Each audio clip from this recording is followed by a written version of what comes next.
You are driving home, and a familiar neon sign flickers in the distance. For a moment, your hands tense on the wheel. Your heart rate rises, and a single thought intrudes. One drink, one hit, one reunion. In less than a breath, an almost physical craving surges through you, as if your body remembers an old promise it once made to itself. Why does a single sight, a single face, or the scent of something from the past have the power to yank you into that instant of desire? This is not weakness or moral failure.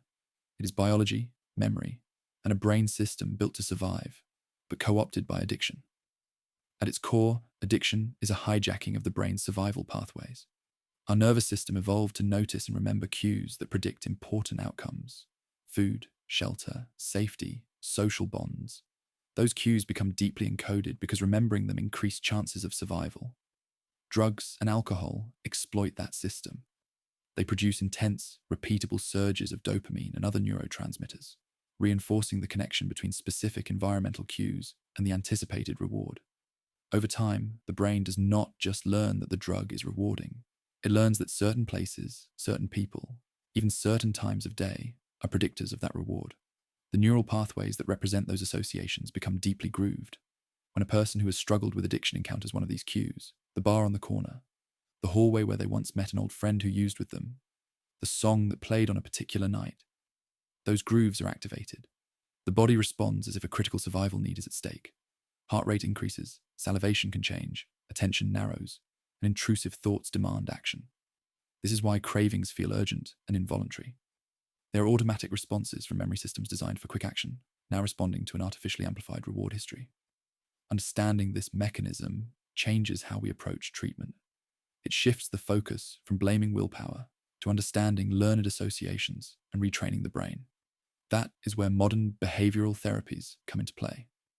Therapies that target these environmental associations work by carefully and repeatedly exposing the brain to the cues that trigger cravings, but in a safe, controlled context where the expected reward does not follow. Over time, the brain learns a new prediction. The cue no longer guarantees the old outcome. The grooves that once led directly to craving are gradually reshaped.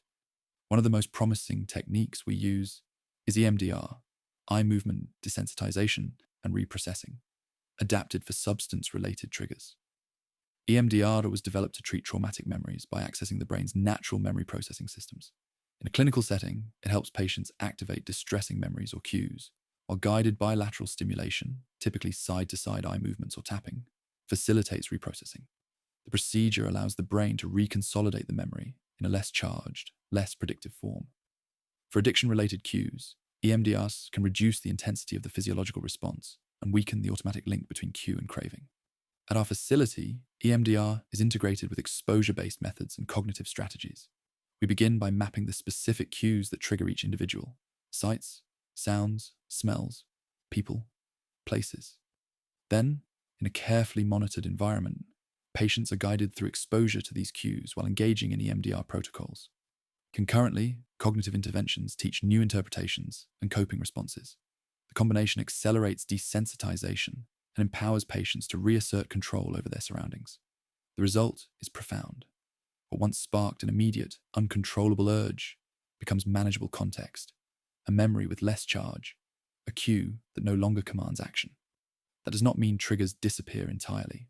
It means they no longer dictate behavior. With targeted therapy, the grooves in the brain can be reshaped. Cravings become signals to exercise choice rather than commands to act. If you or someone you care about experiences these sudden, visceral cravings, it's important to know they are grounded in understandable brain mechanisms, and they can be treated. Modern behavioral therapies like EMDR offer a pathway to reclaiming control, turning once dangerous reminders into neutral parts of life again.